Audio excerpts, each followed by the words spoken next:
إن الحمد لله نحمده ونستعينه ونستغفره ونعوذ بالله من شرور أنفسنا ومن سيئات أعمالنا من يهده الله فلا مضل له ومن يضلل فلا هادي له وأشهد أن لا إله إلا الله وحده لا شريك له وأشهد أن محمدًا عبده ورسوله أما بعد فإن خير الحديث كتاب الله وخير الهدي هدي محمد صلى الله عليه وسلم وشر الأمور محدثاتها وكل محدثة بدعة وكل بدعة ضلالة وكل ضلالة في النار. قال الله تبارك وتعالى ولقد يسرنا القرآن للذكر فهل من مدكر. میرے محترم ماں اور بہنوں، فہم قرآن سے متعلق جو سلسلہ دروس کا ہمارا چل رہا ہے، آج کا ہمارا یہ درس اس سلسلے میں آخری درس ہے۔ پچھلے دروس میں ہم نے دیکھا کہ قرآن کریم کی کیا فضیلت ہے اور قرآن کریم کی تلاوت، اس کا پڑھنا، اس کا سیکھنا، اس کا یاد کرنا، اس کا دوسروں کو پڑھانا، اور اسی طرح سے قرآن کریم اور نبی کریم صلی اللہ علیہ وسلم کی سنت کے مطابق عقیدے و عمل کا بنانا اور اس کی دوسروں کو دعوت دینا، اس کی کیا فضیلت ہے۔ پچھلے دروس میں یہ باتیں ہم نے دیکھی ہیں۔ ان تمام دروس سے اور اس پورے سلسلے سے، اس کورس کے مقاصد میں سے ایک بہت بڑا مقصد یہ ہے کہ ہم قرآن کریم کے سمجھ کے پڑھنے والے بنیں۔ قرآن اللہ کی کتاب ہے اور حکمت کے علم کے خزانے اس میں ہیں، لہٰذا ایک مسلمان اپنی طاقت کے بقدر قرآن سے جڑ جائے اور قرآن کی باتیں، قرآن کے قصے، قرآن کی مثالیں، قرآن کے احکام، ان کو سمجھنے کی کوشش کرے۔ آج کے درس میں ہم دیکھیں گے کہ قرآن فہمی کے کیا اصول ہیں، اور ایک انسان اگر قرآن پڑھ رہا ہے اور اس کو سمجھنے کی کوشش کر رہا ہے تو اس کو کن باتوں کا خیال رکھنا چاہیے۔ دیکھیے، ہر چیز کے دو پہلو ہوتے ہیں۔ امت میں افراد میں ایک تو اس قسم کے افراد ہیں جو قرآن کریم کو پڑھتے ہی نہیں، اس سلسلے میں کوتاہی اور سستی کرتے ہیں۔ پھر کچھ ہیں جو پڑھتے ہیں لیکن سمجھنے کی کوشش نہیں کرتے ہیں، زندگی بھر سورۃ الفاتحہ پڑھتے رہتے ہیں، لیکن معلوم نہیں ہوتا ہے کہ اس میں کیا اللہ تعالیٰ نے بیان کیا ہے۔ سورۃ الاخلاص، قل هو اللہ احد پڑھتے ہیں لیکن معلوم نہیں ہوتا ہے، والعصر پڑھتے ہیں، انا اعطیناک الکوثر پڑھتے ہیں۔ ایک تو وہ لوگ ہیں جو قرآن کو سمجھنے کی کوشش نہیں کرتے ہیں، دوسرے وہ لوگ ہیں کہ جو قرآن کریم کو سمجھنے کی کوشش کرتے ہیں لیکن اس میں اصولوں کی اور ضابطوں کی پابندی نہیں کرتے ہیں۔ وہ آزادانہ طور پر جس طرح چاہتے ہیں قرآن کے معنی اپنے دل سے لے لیتے ہیں، اور بجائے قرآن کو صحیح سمجھنے کے وہ اپنے من مانے معنی اس سے اخذ کر کے گمراہ ہو جاتے ہیں، اور یہ گمراہی آپ کو عام دکھائی دے گی۔ پچھلی اس امت کی پچھلے افراد میں سے اگر آپ شروع کے دور سے دیکھیں، خوارج جو کہ اسلام کی تاریخ میں سب سے پہلا فرقہ ہے، اور اللہ کے نبی صلی اللہ علیہ وسلم نے ان کے بارے میں کہا تھا یمرقون من الدین کما یمرق السهم من الرمیہ، یہ دین سے ایسے نکل جائیں گے جیسے تیر شکار کے پار نکل جاتا ہے۔ خوارج کی گمراہی کیا تھی؟ خوارج کی گمراہی یہ تھی کہ انہوں نے قرآن کو اپنی عقل سے سمجھا، انہوں نے قرآن سمجھنے میں سنت کی مدد نہیں لی، وہ اپنے دل سے جو چاہتے معنی قرآن کے لیتے۔ یہی وجہ ہے کہ قرآن کی آیت وَمَن لَّمْ يَحْكُم بِمَا أَنزَلَ اللَّهُ فَأُولَٰئِكَ هُمُ الْكَافِرُونَ، جو اللہ کے نازل کیے ہوئے کے مطابق فیصلہ نہ کریں وہ کافر ہیں۔ علی رضی اللہ تعالیٰ عنہ نے جب حضرت معاویہ اور اپنے درمیان کے اختلاف کے حل کرنے کے لیے دونوں طرف سے ایک ایک آدمی کو مقرر کرنے کا مطالبہ کیا یا رائے دی، تو فوراً ان لوگوں نے کہا کہ یہ تو اپنی طرف سے فیصلہ کرنے کے لیے آدمی مقرر کر رہے ہیں، حالانکہ فیصلہ صرف اللہ کا مانا جائے گا۔ لہٰذا انہوں نے علی رضی اللہ تعالیٰ عنہ کی تکفیر کی، ان کو کافر قرار دیا، حالانکہ علی رضی اللہ تعالیٰ عنہ کے بارے میں اللہ کے نبی صلی اللہ علیہ وسلم نے خود کہا تھا کہ میری نسبت تم سے ایسی ہے جیسے موسیٰ کی ہارون سے تھی، ہاں یہ بات ہے کہ میرے بعد کوئی نبی نہیں ہوگا۔ حضرت علی رضی اللہ تعالیٰ عنہ کی لیاقت اور آپ کی ہدایت، آپ کا خلفائے راشدین میں سے ہونا، یہ بالکل واضح بات ہے، لیکن ان لوگوں نے اپنی عقل کی بنیاد پر قرآن کا مطلب لیا، اور نتیجے میں علی رضی اللہ تعالیٰ عنہ جیسے انسان جو اللہ کے نبی صلی اللہ علیہ وسلم کے صحابی تھے، آپ کے رشتہ دار تھے، آپ کے بالکل قریبی تھے اور ابتدائی دور میں مسلمان ہونے والوں میں سے تھے، علمی اعتبار سے بہت اونچا مقام ان کا تھا، لیکن اپنے فہم کے مقابلے میں علی رضی اللہ تعالیٰ عنہ کو بھی گمراہ بلکہ کافر قرار دیا۔ وجہ کیا تھی؟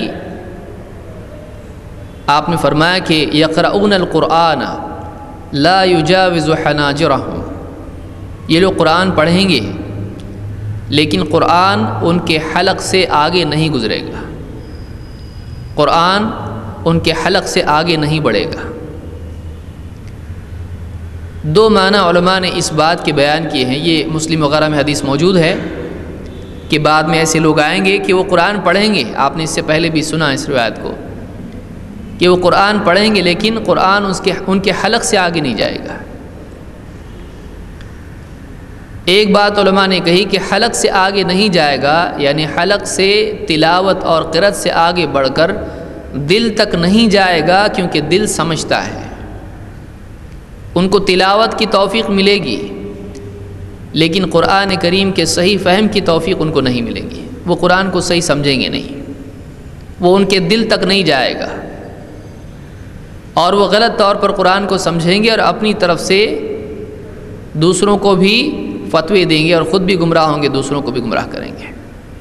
یقرؤون القرآن لا یجاوز حناجرہم، وہ قرآن پڑھیں گے لیکن قرآن ان کی حلق سے آگے نہیں بڑھے گا۔ دوسری بات علماء نے اس سلسلے میں کہی وہ یہ کہ وہ قرآن پڑھیں گے لیکن قبولیت کے اعتبار سے قرآن ان کے حلق سے اوپر اللہ کے ہاں اٹھے گا، اتنا بھی اوپر نہیں جائے گا کہ ان کے حلق سے نکلنے والی قرأت اوپر اٹھے، کیونکہ اعمال قبولیت کے لیے اللہ کی طرف اوپر جاتے ہیں۔ تو قرآن وہ پڑھیں گے لیکن اللہ کے ہاں وہ قرآن چونکہ مقبول نہیں ہوگا، وہ تلاوت مقبول نہیں ہوگی، لہٰذا وہ ان کے حلق سے بھی اوپر نہیں جائے گی، اتنی بھی قبولیت اس کو نہیں ہوگی۔ تو اس حدیث سے بات معلوم ہوئی کہ محض قرآن کا پڑھ لینا کافی نہیں ہے، اور اسی طرح سے قرآن کو سمجھنے کی کوشش میں منمانی اپنے دل سے کچھ بھی مطلب اخذ کرنا یہ بھی جائز نہیں ہے، کیونکہ ایک آدمی اگر قرآن کو سمجھنے کی کوشش کرے اور وہ اصولوں کی پابندی نہ کرے، وہ قرآن فہمی کے آداب اور اصول ان کی رعایت نہ کرے، ایسا آدمی گمراہ ہو سکتا ہے۔ ایک آدمی اپنے دل سے کچھ بھی مطلب لینا شروع کرے، اس کے عقیدے میں بھی بگاڑ پیدا ہو سکتا ہے، احکام تو بہت دور کی بات ہے۔ اللہ تعالیٰ نے قرآن کریم میں فرمایا وَلَقَدْ يَسَّرْنَا الْقُرْآنَ لِلذِّكْرِ فَهَلْ مِن مُدَّكِرٍ، ہم نے قرآن کو آسان کیا ہے، وَلَقَدْ يَسَّرْنَا الْقُرْآنَ لِلذِّكْرِ، نصیحت کے لیے، فَهَلْ مِن مُدَّكِرٍ، تو ہے کوئی نصیحت قبول کرنے والا ہے، نصیحت ماننے والا ہے۔ سورہ القمر میں آیت نمبر 17، 22، 32 اور 40 کئی مقامات پر یہ آیت ایک ہی صورت میں آئی ہے، اور بار بار اللہ تعالیٰ نے ان الفاظ کو دہرایا ہے کہ ہم نے قرآن کو نصیحت کے لیے آسان کر رکھا ہے، تو ہے کوئی نصیحت ماننے والا۔ معلوم ہوا کہ قرآن نصیحت کے لیے آسان ہے۔ جو آدمی واقعی ہدایت کا طالب ہو، جو آدمی واقعی اپنے دل کو قرآن کے ذریعے سے صحیح کرنا چاہتا ہو، اگر واقعی وہ اللہ کی طرف رجوع کرے اور صحیح اصول اپنائے تو قرآن اس کے لیے نصیحت ہے، ایسے انسان کے لیے قرآن نصیحت ہے۔ لیکن یہاں پر بعض اوقات ایک آدمی غلطی کر جاتا ہے، وہ ترجمے کو کافی سمجھ لیتا ہے، وہ یہ سمجھتا ہے کہ میں قرآن کا صرف ترجمہ پڑھ لوں گا تو پورا قرآن میری سمجھ میں آ جائے گا۔ یہ بات اصول و ضابطے کے اعتبار سے صحیح نہیں ہے۔ بلا شبہ کچھ آیتیں قرآن کریم کی ایسی ہیں کہ جن کا صرف ترجمہ پڑھ لینا بھی کافی ہو جاتا ہے، جیسے اللہ تعالیٰ نے فرمایا قل هو اللہ احد، کہو کہ اللہ ایک ہے۔ بلا شبہ بالکل واضح بات ہے، اگرچہ اس میں بھی اور سمجھایا جا سکتا ہے کہ واحد ہے، یہاں پر احد جو کہا گیا ہے وہ کس اعتبار سے ہے، ذات و صفات اور عبادت میں شریک نہیں ہے، یہ تفصیل بیان کی جا سکتی ہے، لیکن جملہ آسانی سے سمجھ میں آ جاتا ہے کہ کہو اللہ ایک ہے، اس میں کسی اور تفصیل کی ضرورت نہیں پڑتی ہے، ایسی کوئی پیچیدگی اس میں نہیں ہے کہ آدمی کو سمجھ میں نہ آئے۔ لیکن قرآن میں ایسی بھی آیتیں ہیں جن کے سمجھنے کے لیے گہرائی سے دوسری چیزوں کو بھی دیکھنا پڑتا ہے، وہ صرف پڑھ لینے سے، ترجمہ سن لینے سے وہ باتیں سمجھ میں نہیں آتی ہیں۔ الذین یقیمون الصلاۃ، یہ اگر آدمی پڑھے، اب یقیمون الصلاۃ کیا ہے، اس کے لیے تفصیل چاہیے۔ صلاح کیا ہے؟ عربی زبان میں صلاح کے معنی دعا کے ہیں اور اقامہ کے معنی قائم کرنے کے ہیں۔ اب دعا قائم کرتے ہیں، یہ مطلب اگر ترجمے میں سمجھ لے گا آدمی تو گمراہ ہو جائے گا، اس کو دیکھنا پڑے گا کہ واقعی یہاں پر الصلاح کے معنی کیا ہیں اور اقامت صلاح سے مراد کیا ہے۔ یہ سادہ سی مثال ہے، اس سے زیادہ بڑی مثالیں آگے دیکھی جا سکتی ہیں۔ تو قرآن کریم کے سمجھنے کے لیے یہاں پر اللہ تعالیٰ نے فرمایا وَلَقَدْ يَسَّرْنَا الْقُرْآنَ لِلذِّكْرِ، ہم نے نصیحت کے لیے قرآن کو آسان کر رکھا ہے۔ فَهَلْ مِن مُدَّكِرٍ، تو ہے کوئی نصیحت ماننے والا ہے۔ تو یہاں پر ایک مثال ہم نے دیکھی، الَّذِينَ يُؤْمِنُونَ بِالْغَيْبِ وَيُقِيمُونَ الصَّلَاةَ وَمِمَّا رَزَقْنَاهُمْ يُنْفِقُونَ، کہ جو لوگ غیب پر ایمان رکھتے ہیں اور نماز قائم کرتے ہیں اور جو کچھ ہم نے ان کو دیا ہے اس میں سے خرچ کرتے ہیں۔ یہ تین باتیں اگر آپ دیکھیں، غیب پر ایمان لانا، نماز قائم کرنا اور جو ہم نے دیا ہے اس میں سے خرچ کرنا، اگر ان تین چیزوں کو دیکھیں تو بلا تفصیل یہ بات سمجھ میں نہیں آ سکتی ہے۔ ایک آدمی ابھی اسلام میں داخل ہوا ہے، اگر اس کو پڑھ لیں، جو غیب پر ایمان رکھتے ہیں، نماز قائم کرتے ہیں اور جو ہم نے دیا اس میں سے خرچ کرتے ہیں، تو اس سے نہ اس کو غیب کی تعریف معلوم ہوتی ہے کہ غیبیات کیا ہیں، نہ اس کو صلاح کی تفصیل معلوم ہوتی ہے، نہ اقامت صلاح اس کو معلوم ہوگا، اور مما رزقناہم ينفقون، کتنا خرچ کرے، کب خرچ کرے، یہاں پر فرضیت ہے یا یہاں پر استحباب ہے، کیا ہے، خرچ کرنے سے متعلق کیا ہے، یہ بھی اس کو سمجھ میں نہیں آئے گا۔ اس کو سمجھانا پڑے گا، اس کو بتانا پڑے گا کہ یہاں پر اس آیت میں تین چیزوں سے مراد کیا ہے۔ تو قرآن کریم کی باتیں نصیحت کے اعتبار سے آسان ہیں، لیکن عقائد اور احکام اور مثالیں اور واقعات سے سبق لینا، اس سلسلے میں آپ کو مزید رہبری کی ضرورت ہے۔ کوئی آدمی اس آیت سے محض یہ مطلب لے لے کہ پورا کا پورا قرآن آسان ہے، کسی سمجھانے والے کی ضرورت نہیں ہے، تو ایسا آدمی غلط فہمی مبتلا ہے۔ کیونکہ آپ دیکھیں گے کہ اللہ تعالیٰ نے محض قرآن نازل نہیں کر دیا، بلکہ قرآن کے ساتھ ساتھ اللہ تعالیٰ نے محمد رسول اللہ صلی اللہ علیہ وسلم کو بھی بھیجا تاکہ آپ لوگوں کو قرآن سمجھائیں۔ آپ نے قرآن کی باتیں اپنے قول سے سمجھائیں اور آپ نے اس پر عمل کر کے بتایا کہ واقعی قرآن میں اللہ کی مراد کیا ہے۔ تو تو اس آیت کا کیا مطلب ہے؟ وَلَقَدْ يَسَّرْنَا الْقُرْآنَ لِلذِّكْرِ، ہم نے قرآن کو نصیحت کے لیے آسان کیا ہے، لہٰذا اس بات کو اسی کے ساتھ جوڑ کر سمجھنا ضروری ہے کہ قرآن نصیحت قبول کرنے والے کے لیے آسان ہے۔ قرآن میں جو ڈانٹ ہے، قرآن میں جو واعظ ہے، قرآن میں جو نصیحت ہے، اس سے دل لرز جاتا ہے، آدمی واقعی حق کی طرف آنے والا بنتا ہے جب وہ نصیحت سنتا ہے۔ لیکن اس کا یہ مطلب نہیں ہے کہ قرآن کی ہر بات بغیر کسی کے سمجھائے آدمی کی سمجھ میں آ جائے گی، ایسا نہیں ہے۔ لہٰذا اس بات کو یاد رکھیں کہ جب ہم کہتے ہیں کہ قرآن کو سمجھ کر پڑھنا ضروری ہے، تو اس کا یہ مطلب نہیں ہے کہ ہم یہ کہتے ہوں کہ قرآن کو صرف ترجمے کے ساتھ پڑھا جائے، ٹرانسلیشن کے ساتھ پڑھا جائے، بلکہ ہم یہ کہتے ہیں کہ قرآن کریم کو تفسیر کے ساتھ میں پڑھا جائے۔ بغیر تفسیر کے آدمی اگر قرآن پڑھتا ہے، بہت ممکن ہے وہ ترجمہ محض پڑھ کے اپنے دل سے کچھ بھی مطلب لے لے۔ تو یہاں پر ہم قرآن کریم کے سلسلے میں دیکھیں گے کہ کن باتوں کا خیال فہم قرآن کے سلسلے میں رکھنا چاہیے، آدمی کو کن چیزوں کا خیال رکھنا چاہیے۔ سب سے پہلی چیز یہ کہ قرآن میں ایک جگہ ایک چیز مجمل ہوتی ہے، مختصر ہوتی ہے، اور دوسری طرف اس کی تفصیل خود مل جاتی ہے۔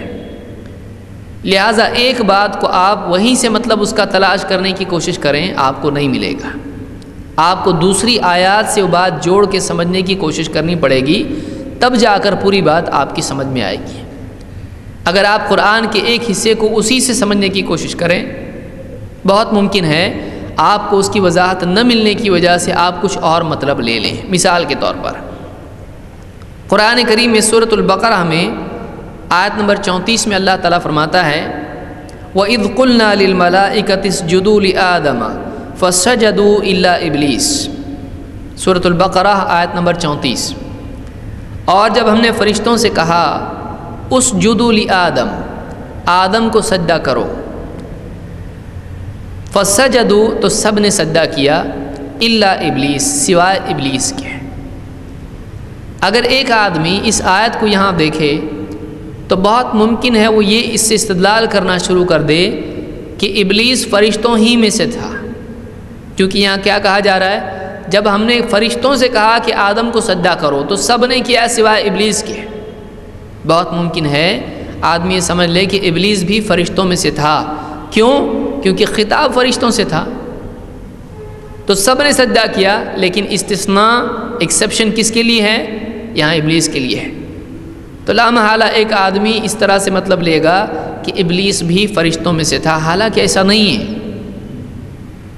یہی بات آپ قرآن کریم میں دیکھیں دوسرے مقام پر سورہ الکہف میں آیت نمبر 50 میں اللہ تعالیٰ فرماتا ہے، پھر یہی واقعہ ہے، اللہ نے کہا وَإِذْ قُلْنَا لِلْمَلَائِكَةِ اسْجُدُوا لِآدَمَ فَسَجَدُوا إِلَّا إِبْلِيسَ، اور جب ہم نے فرشتوں سے کہا کہ آدم کو سجدہ کرو تو سب کے سب سجدے میں گر گئے، فَسَجَدُوا إِلَّا إِبْلِيسَ سوائے ابلیس کے۔ اور آگے اللہ نے کہا كَانَ مِنَ الْجِنِّ فَفَسَقَ عَنْ أَمْرِ رَبِّهِ، وہ جنات میں سے تھا، وہ جنات میں سے تھا، پس وہ اپنے رب کے حکم سے نکل بھاگا۔ اس آیت میں اللہ تعالیٰ نے وضاحت کے ساتھ میں ایک اور جملہ بیان کیا ہے کہ کان من الجن، ابلیس جنات میں سے تھا، ففسق عن امر ربہ، وہ اپنے رب کے حکم سے نکل بھاگا۔ فسق کے معنی عربی زبان میں خروج کے ہوتے ہیں، باہر نکلنا۔ فسق باہر نکلنا، یعنی حد پار کر کے باہر نکل جانا۔ بندہ اللہ کے حکموں کا پابند ہے، لیکن اگر وہ اس پابندی کو توڑ کے باہر نکل جائے، آزاد ہو جائے، تو اس کا نام، اس کو فسق کہا جاتا ہے۔ اور ایسا شخص جو اللہ تعالیٰ کی نافرمانی کرتا ہو، اللہ کی پابندیوں سے نکل بھاگتا ہو، فرار اختیار کرتا ہو، ایسے انسان کو، جو گناہوں میں مبتلا رہتا ہے، ایسے انسان کو فاسق کہا جاتا ہے۔ فاسق کس کو کہتے ہیں؟ جو اللہ کی شریعت کی پابندیوں سے نکل بھاگے۔ ففسق عن امر ربہ، وہ اپنے رب کے حکم سے نکل بھاگا، اس نے سجدے سے انکار کر دیا اور اس نے کیا کہا، یعنی اس نے کہا کہ انا خیر منہ، میں آدم سے بہتر ہوں، خلقتنی من نار وخلقتہ من طین، تو نے مجھ کو آگ سے پیدا کیا ہے اور آدم کو مٹی سے پیدا کیا ہے۔ لہٰذا اپنی عقل اس نے استعمال کی غلط طریقے سے اللہ کے حکم کے مقابلے میں، اور اللہ تعالیٰ کا حکم اس نے پورا نہیں کیا اور وہ اس سے باہر نکل گیا، آزاد ہو گیا۔ اس آیت میں آپ دیکھیں اللہ تعالیٰ نے فرمایا کان من الجن ففسق عن امر ربہ، وہ جنات میں سے تھا بس وہ اپنے رب کے حکم سے نکل بھاگا۔ یہاں پر آپ پچھلی آیت کے ساتھ اگر اس کو نہیں جوڑتے ہو، پہلی آیت سے محسوس ہوتا ہے کہ وہ جنات میں سے نہیں بلکہ فرشتوں میں سے تھا، وہاں وضاحت نہیں ہے، لیکن یہاں آپ کو اس بات کی وضاحت مل جائے گی۔ تو قرآن فہمی کے سلسلے میں پہلی بات جاننے کی یہ ہے کہ بعض باتیں قرآن میں ایک جگہ پر مختصر اور مجمل ہوتی ہیں، لیکن دوسری جگہ پر بھی وہی بات آتی ہے اور تھوڑی تفصیل اس میں ہوتی ہے۔ کبھی ایسا ہوتا ہے کہ ایک ہی بات مختلف مقامات پر قرآن میں آتی ہے، کہیں پر کچھ ڈیٹیل ہوتی ہے، کہیں پر کچھ ہوتی ہے، کہیں پر کچھ ہوتی ہے۔ ان ساری باتوں کو جمع کرنے سے پوری بات واضح طور پر سمجھ میں آتی ہے۔ یہاں سوال یہ ہے کہ ایسا کیوں ہے؟ ایک ہی جگہ اللہ نے کیوں بیان نہیں کیا؟ دیکھیے قرآن کریم ایک ساتھ نازل ہونے والی کتاب نہیں ہے، قرآن تھوڑا تھوڑا کر کے نازل ہوا ہے، لہٰذا ایک ہی واقعہ قرآن میں آپ کو کئی صورتوں میں ملے گا۔ آدم علیہ السلام کا قصہ آپ کو سورۃ البقرہ میں ملے گا، اسی طرح سے سورہ اعراف میں ملے گا، اسی طرح سے آپ کو سورہ کہف میں ملے گا، اور جگہ پر بھی ملے گا۔ کیا وجہ ہے اس کی تکرار کی؟ وجہ اس کی یہ ہے کہ مختلف مقامات پر اللہ تعالیٰ نے نصیحت کے لیے مختلف سالوں میں، دیکھیے 23 سال میں قرآن نازل ہوا ہے، تو نصیحت کے اعتبار سے یاد دہانی کے لیے کبھی ایک آیت مختصر طور پر نازل ہوتی تھی، ایک واقعہ مختصر نازل ہوتا تھا، اشارہ اس میں ہوتا تھا، کبھی پوری یعنی تفسیر اس میں ہوتی تھی، کبھی کچھ آیتیں نازل ہوتی تھیں، کبھی پوری کی پوری صورت نازل ہوتی تھی۔ تو اللہ تعالیٰ نے جہاں پر جس واقعے کے جس حصے سے استدلال کرنا ہے سمجھانے کے لیے صرف اتنا ٹکڑا نازل ہوتا تھا، لہٰذا ایک واقعہ آپ کو کہیں پر بہت چھوٹا ملے گا، مختصر ملے گا، اور کہیں پر بہت تفصیل سے ملے گا۔ موسیٰ علیہ السلام کا واقعہ آپ دیکھیں، آپ کو سورۃ الشعراء میں تفصیل ملے گی، سورہ طٰہٰ میں تفصیل ملے گی، لیکن بعض دوسرے مقامات پر آپ کو صرف اس کی طرف اشارہ ملے گا، یعنی بعض صورتوں میں آپ کو بالکل اشارہ ملے گا۔ تو کہیں مختصر کہیں تفصیل، اس طرح سے اللہ نے اس لیے بیان کیا ہے کہ کہیں پر صرف اس واقعے کی طرف اشارہ کر کے اس کو یاد دلانا مقصود ہوتا ہے، یا اس واقعے کے کسی ایک حصے کو یاد دلا کر نصیحت کرنا مقصود ہوتا ہے، اور کہیں پر واقعی وہ پورا واقعہ بیان کرنا مقصود ہوتا ہے۔ لہٰذا اگر ایک آدمی تمام حصوں کو جمع کر کے سمجھنے کی کوشش نہیں کرتا ہے تو بہت ساری باتیں وہ اپنے دل سے سمجھنے کی وجہ سے غلط طور پر سمجھ لے گا۔ تو پہلی بات، پہلا اصول یہ معلوم ہوا کہ قرآن کریم کے مختلف حصوں کو ملا کر معنی اخذ کرنا ضروری ہے، ایسا نہ ہو کہ ایک آدمی ایک حصہ لے لے اور اپنے دل سے سوچتا رہے کہ کیا مطلب اس کا ہے۔ یہ مسئلہ تفسیر میں حل ہو جاتا ہے، اس لیے کہ تفسیر میں اہل علم قرآن کریم کی مختلف آیتوں کو ایک جگہ بیان کرتے ہیں اور اشارے کرتے چلے جاتے ہیں کہ دیکھیے یہ آیت یہاں پر ہے تو فلاں جگہ فلاں جگہ فلاں صورت میں اللہ تعالیٰ نے مختلف یعنی حصے اس کے بیان کیے ہیں۔ تو تفسیر ابن کثیر یا دوسری تفاسیر اگر آپ دیکھیں تو یہ سارے ٹکڑے آپ کو ایک جگہ ملتے ہیں۔ تو تفسیر پڑھنے میں یہ فائدہ ہے کہ آدمی کو قرآن کی مختلف آیات ایک حصے سے متعلق مل جاتی ہیں، لیکن اگر اپنے طور پر آدمی سمجھنے کی کوشش کرے تو وہ غلط مطلب لے سکتا ہے۔ تو پہلا اصول یہ معلوم ہوا، قرآن کے بعض حصے سمجھاتے ہیں، یفسر بعضہ بعضا، قرآن کا بعض حصہ بعض حصے کی تفصیل اور تفسیر کرتا ہے۔ دوسری بات، جہاں قرآن سے وضاحت ہوتی ہے وہیں قرآن کی سنت سے بھی وضاحت ہوتی ہے۔ بہت ساری باتیں قرآن کریم میں چاہے وہ خبریں ہوں یا احکام ہوں اس کی وضاحت اور تفصیل قرآن میں نہیں ہے. جیسے میں نے بتایا الذین یؤمنون بالغیب ویقیمون الصلاۃ، نماز قائم کرتے ہیں. نماز قائم کرتے ہیں کہ تفصیل آپ کو صرف پورے قرآن میں نہیں ملے گی بلکہ اللہ کے نبی صلی اللہ علیہ وسلم کی حدیثوں میں تفصیل ملے گی. یا اسی طرح سے بہت سارے عقائد قرآن میں ہیں، ان کی تفصیل، حقائق ہیں ان کی تفصیل حدیث میں آپ کو ملے گی. اس کی ایک مثال میں آپ کو ذکر کرتا ہوں. مسروق رحمۃ اللہ علیہ کہتے ہیں سألنا عبد اللہ عن هذه الآیہ، ہم نے عبداللہ ابن مسعود رضی اللہ تعالیٰ عنہ سے اس آیت کے بارے میں پوچھا. وَلَا تَحْسَبَنَّ الَّذِينَ قُتِلُوا فِي سَبِيلِ اللَّهِ أَمْوَاتًا بَلْ أَحْيَاءٌ عِنْدَ رَبِّهِمْ يُرْزَقُونَ، جو لوگ اللہ کی راہ میں قتل کیے جائیں تم ہرگز ان کو مردہ نہ سمجھنا، مرا ہوا نہ سمجھنا. بل احیاء عند ربهم یرزقون، بلکہ وہ اپنے رب کے پاس زندہ ہیں، انہیں رزق دیا جاتا ہے. جو لوگ اللہ کی راہ میں قتل ہوں تم ان کو مرا ہوا، میت، امواتا، تم ان کو مردہ نہ سمجھنا بلکہ وہ اپنے رب کے پاس زندہ ہیں. بل احیاء عند ربهم، اور انہیں رزق دیا جاتا ہے. یرزقون، ہم نے پوچھا عبداللہ ابن مسعود سے کہ اس آیت کا کیا مطلب ہے. انہوں نے اس کا جواب دیا. انہوں نے کہا اما انا قد سألنا عن ذلك، یہ جو بات ہے خود ہم نے بھی یہ بات اللہ کے نبی صلی اللہ علیہ وسلم سے پوچھی تھی. تو آپ نے جواب کیا دیا؟ کہتے ہیں فقال ارواحهم فی جوف طیر خضر لها قنادیل معلقۃ بالعرش، شہیدوں کی روحیں سبز رنگ کے پرندوں کے پیٹوں میں ہوتی ہیں. فی جوف طیر خضر، ہرے رنگ کے کچھ پرندے ہیں جنت میں، اور ان کے پیٹوں میں، جوف میں شہداء کی روحیں رہتی ہیں. لہا قنادیل معلقۃ بالعرش، اور ان کے لیے کچھ قندیلیں ہیں جو عرش سے لٹکی ہوئی ہیں.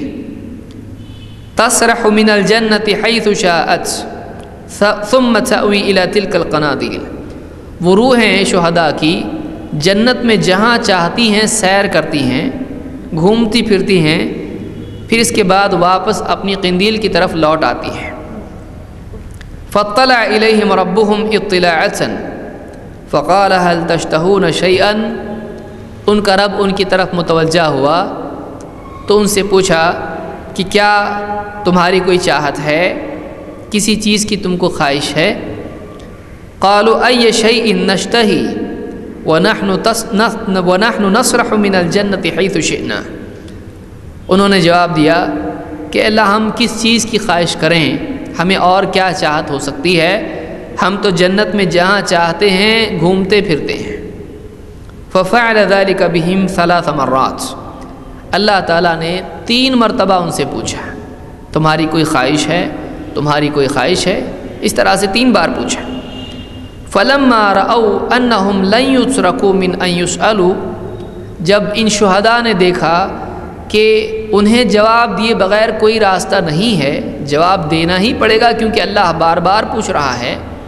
قالوا، انہوں نے جواب دیا یا ربی نرید ان ترد ارواحنا فی اجسادنا، ہماری چاہت یہ ہے کہ تو ہماری روحوں کو ہمارے جسموں میں لوٹا دے.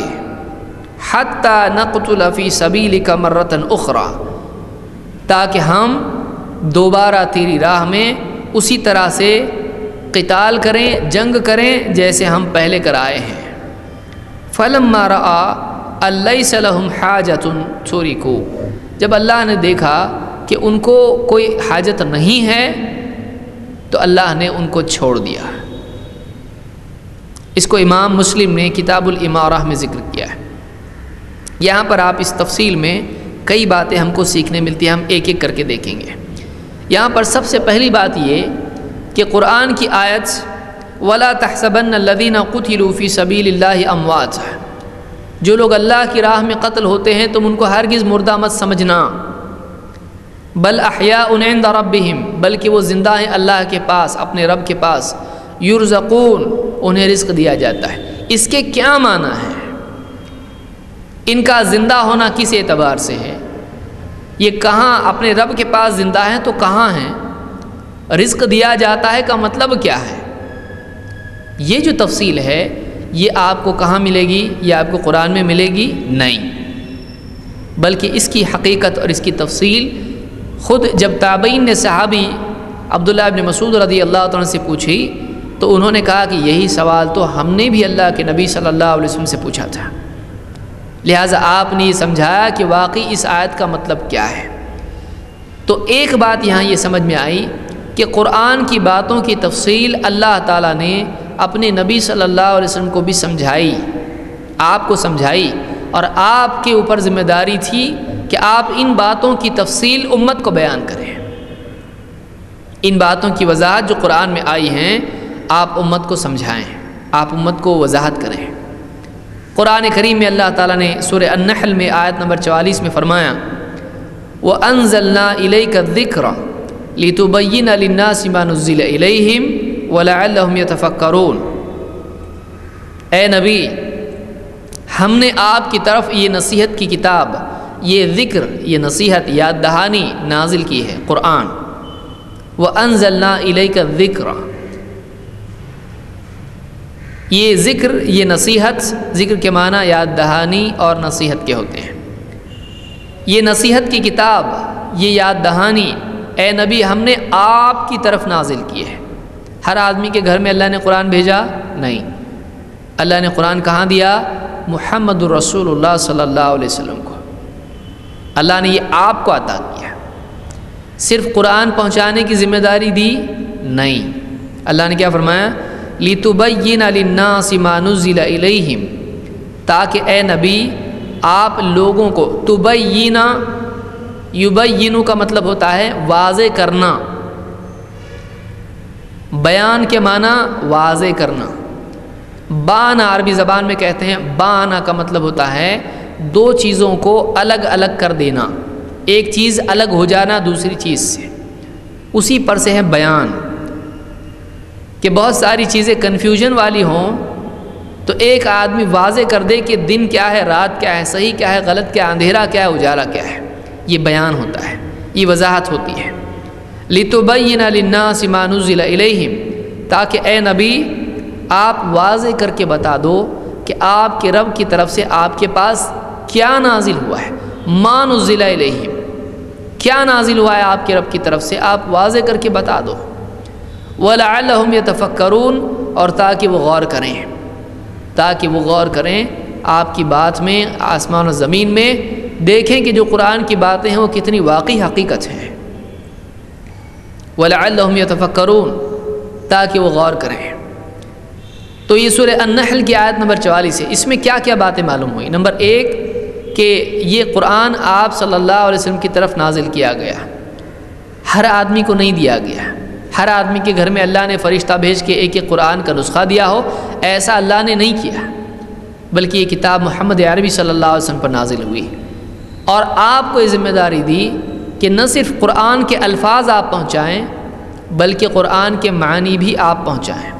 لہٰذا جو لوگ کہتے ہیں کہ قرآن تو بس ہمارے لیے کافی ہے اور آیت پڑھ لیتے ہیں کہ وَلَقَدْ يَسَّرْنَا الْقُرْآنَ لِلذِّكْرِ، وہ اس آیت کو بھی پڑھیں۔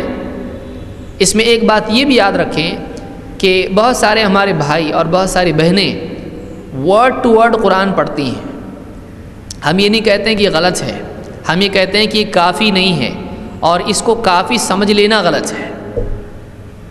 پھر سے میں کہہ رہا ہوں، ہم یہ نہیں کہتے ہیں کہ ورڈ ٹو ورڈ قرآن پڑھنا یہ غلط ہے، ہم یہ کہتے ہیں کہ اس کو کافی سمجھ لینا غلط ہے، کیونکہ بعض اوقات ایسا ہوتا ہے کہ بہت سے لوگ لفظاً قرآن کے معنی دیکھتے ہیں اور اس کے بعد یہ سمجھنے لگتے ہیں کہ ہم کو تو سب سمجھ میں آ گیا، ہم کو پورا قرآن سمجھتا ہے۔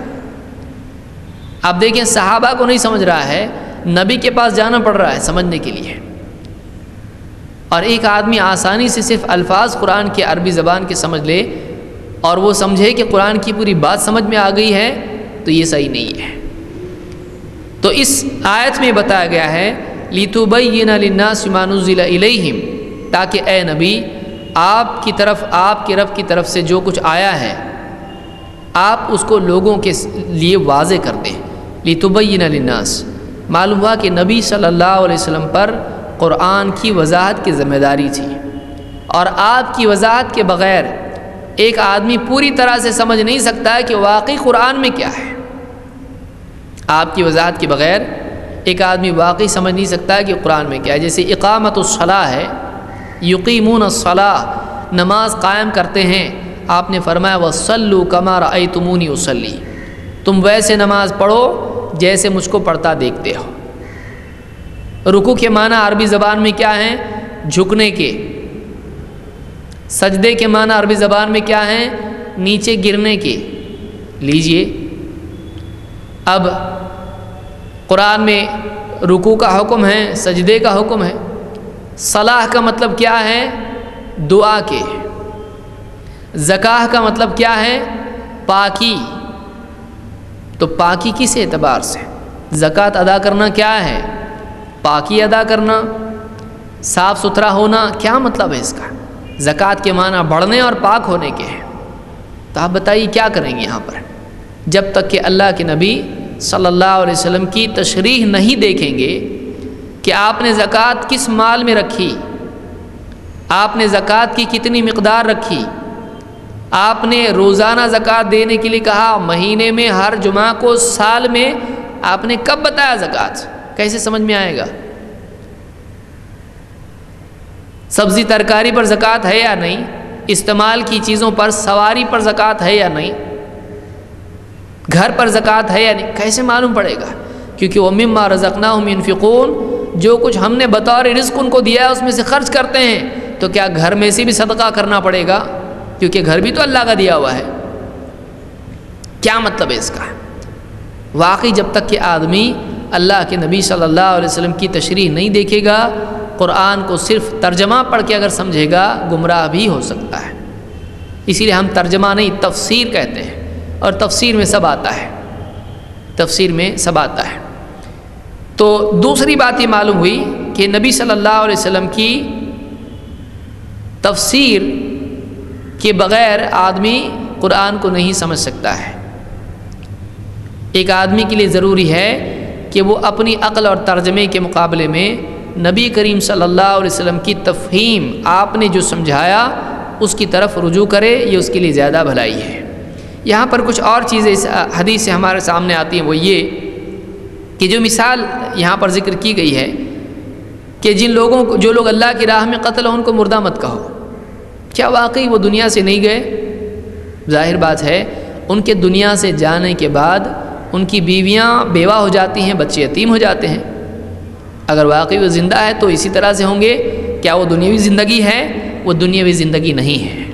وہ ایسا نہیں ہے کہ ایک آدمی اس ملک سے کسی اور ملک میں ہو تو بیوی بھی اس کی نکاح میں ہے، اور اسی طرح سے بچے بھی ابھی اسی کے ہیں، اور یعنی وہ یتیم نہیں ہوئے ہیں۔ کیا ایسا ہے؟ ایسا نہیں ہے۔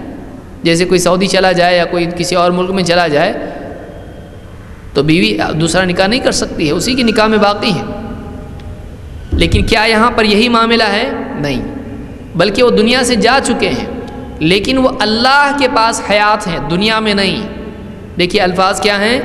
بل احیاء عند ربہم، وہ زندہ ہیں، تمہارے پاس نہیں، بلکہ وہ زندہ ہیں اللہ کے پاس، اپنے رب کے پاس۔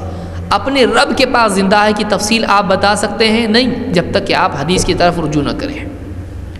حدیث میں بتایا گیا کہ اپنے رب کے پاس ہیں کا مطلب یہ ہے کہ جنت میں ہیں، اور عرش سے لٹکی ہوئی قندیلوں میں ان کا ٹھکانہ ہے، اور وہ سبز پرندوں کے پیٹوں میں جیتے ہیں۔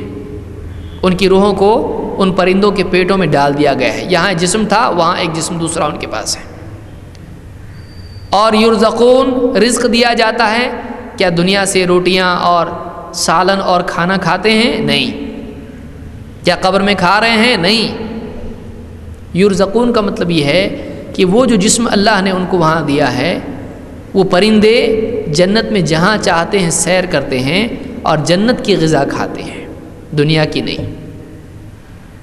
تو اس حدیث سے تفصیل ہم کو ملی جو ہم صرف ترجمہ پڑھ کے سمجھ سکتے ہیں نہیں۔ اس آیت سے بہت سارے لوگ استدلال کرتے ہیں کہ اولیاء اپنی قبروں میں زندہ ہیں۔ دیکھیے یہ گمراہی ہے، اولیاء اپنی قبروں میں زندہ ہیں۔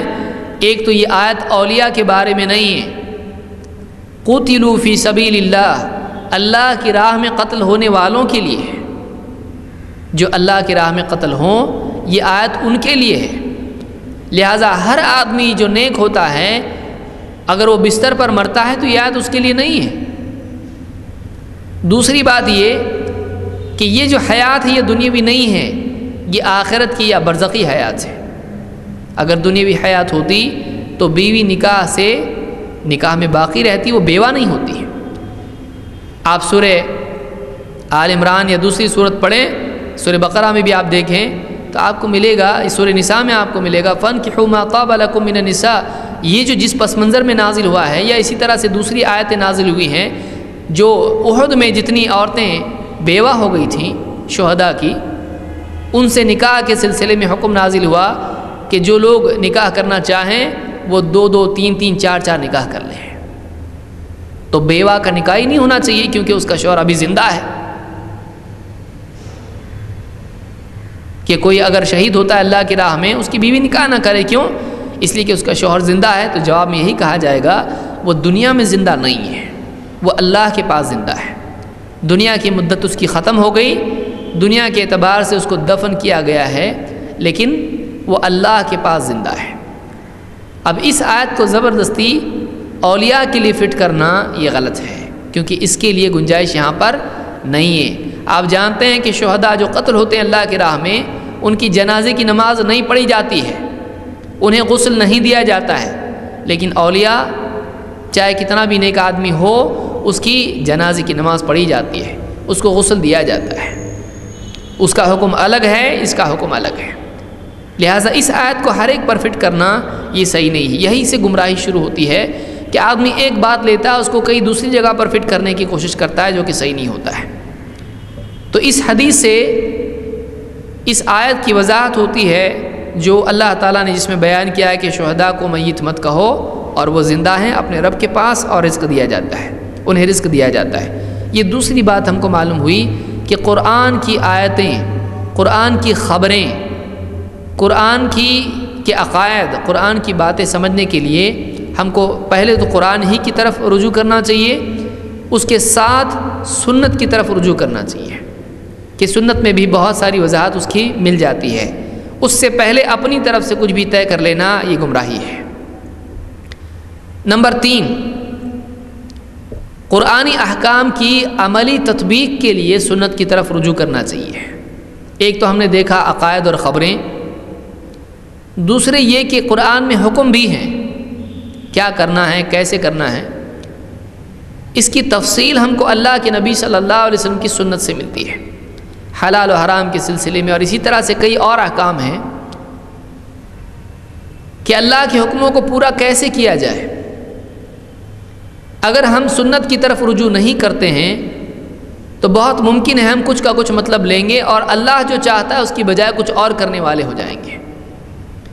مثال کے طور پر اللہ تعالیٰ قرآن کریم میں فرماتا ہے وَيَسْأَلُونَكَ عَنِ الْمَحِيضِ قُلْ هُوَ أَذًى فَاعْتَزِلُوا النِّسَاءَ فِي الْمَحِيضِ وَلَا تَقْرَبُوهُنَّ حَتَّى يَطْهُرْنَ وَلَا تَقْرَبُوهُنَّ حَتَّى يَطْهُرْنَ، سورہ البقرہ آیت نمبر 222۔ اب دیکھیے آیت کیا ہے، وَيَسْأَلُونَكَ عَنِ الْمَحِيضِ، اے نبی لوگ آپ سے حیض کے سلسلے میں پوچھتے ہیں۔ حیض مہینے میں عورت کو جو حالت پیش آتی ہے، خون کا خارج ہونا، لوگ آپ سے حیض کے سلسلے میں پوچھتے ہیں۔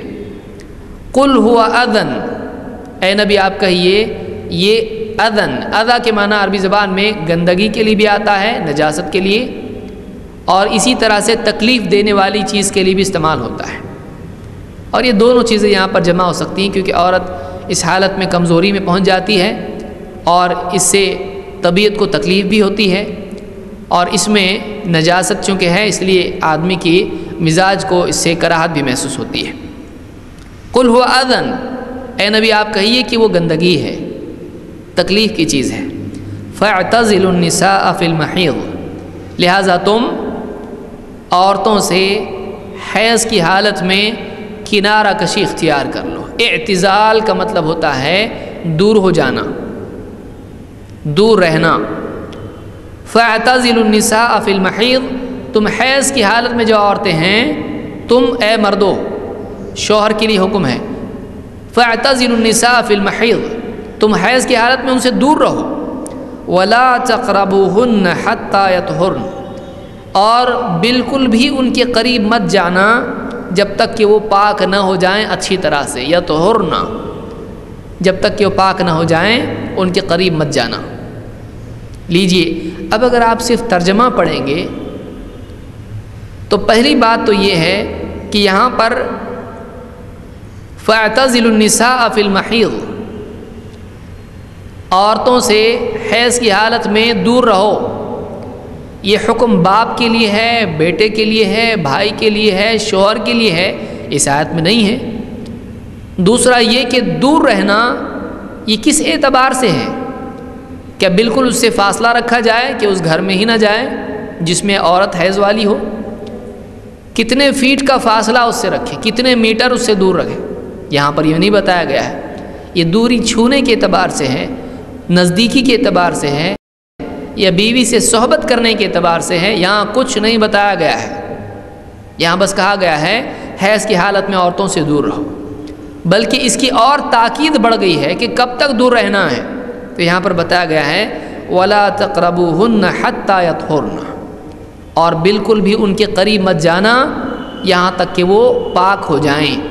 قریب مت جانا یہاں کہا جا رہا ہے، ان کے نزدیک مت جاؤ، حیض والی عورت کے قریب مت جاؤ۔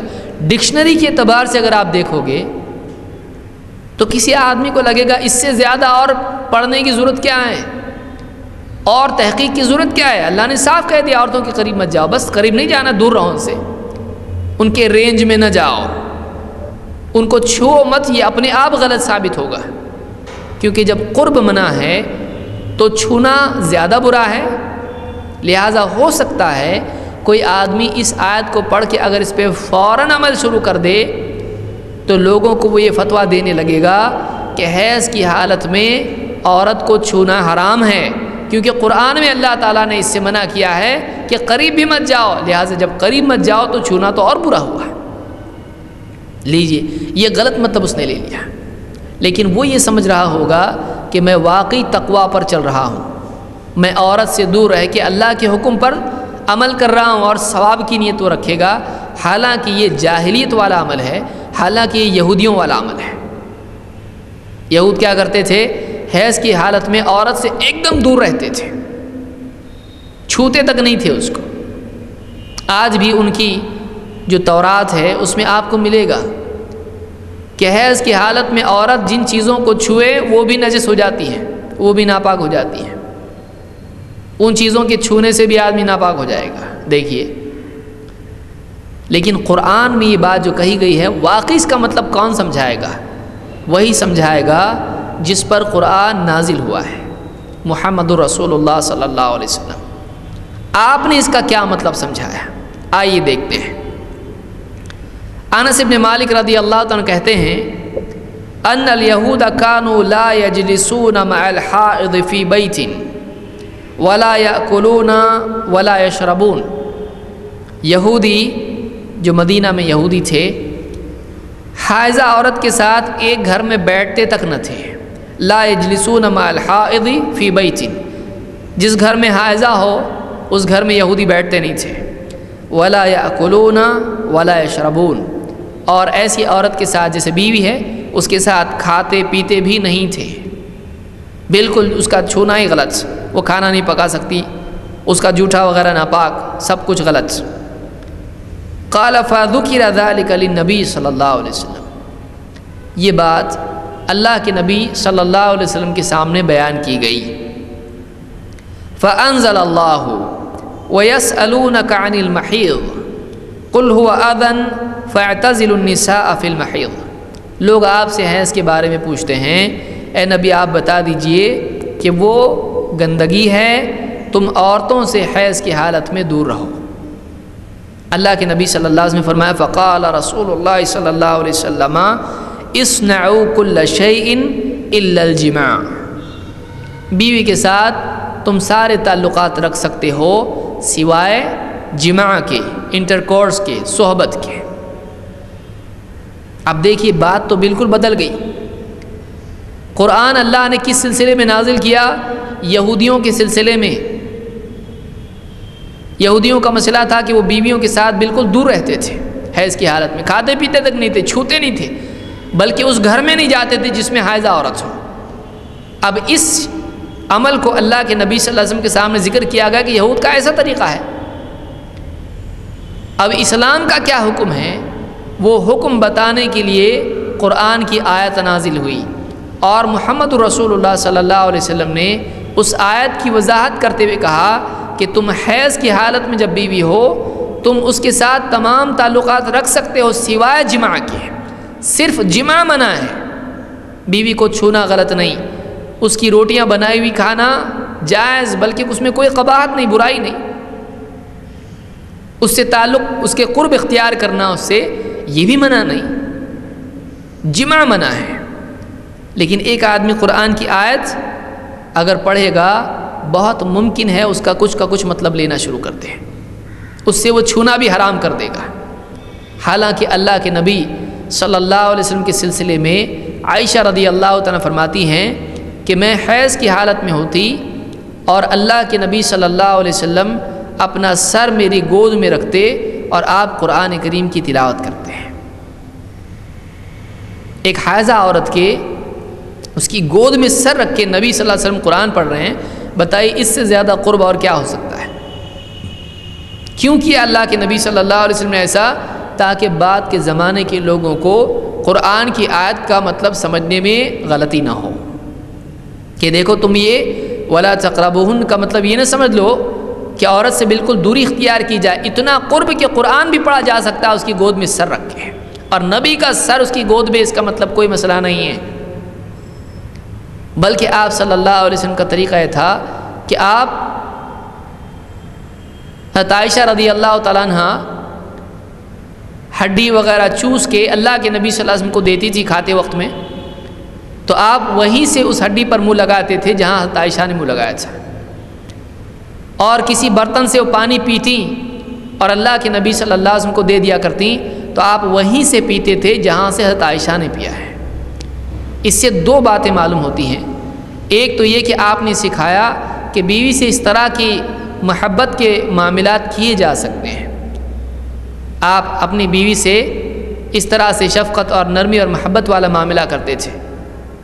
عورت بری نہیں ہے، پچھلے دور میں عورت کو ایک دم نجس اور ایک دم بری اور ایک دم گھٹیا بنا دیا گیا تھا، آپ نے عورت کو عزت دی، آپ بیوی کے ساتھ محبت سے پیش آتے ہیں، جہاں سے انہوں نے پیا وہیں سے آپ بھی پیتے محبت کے طور پر۔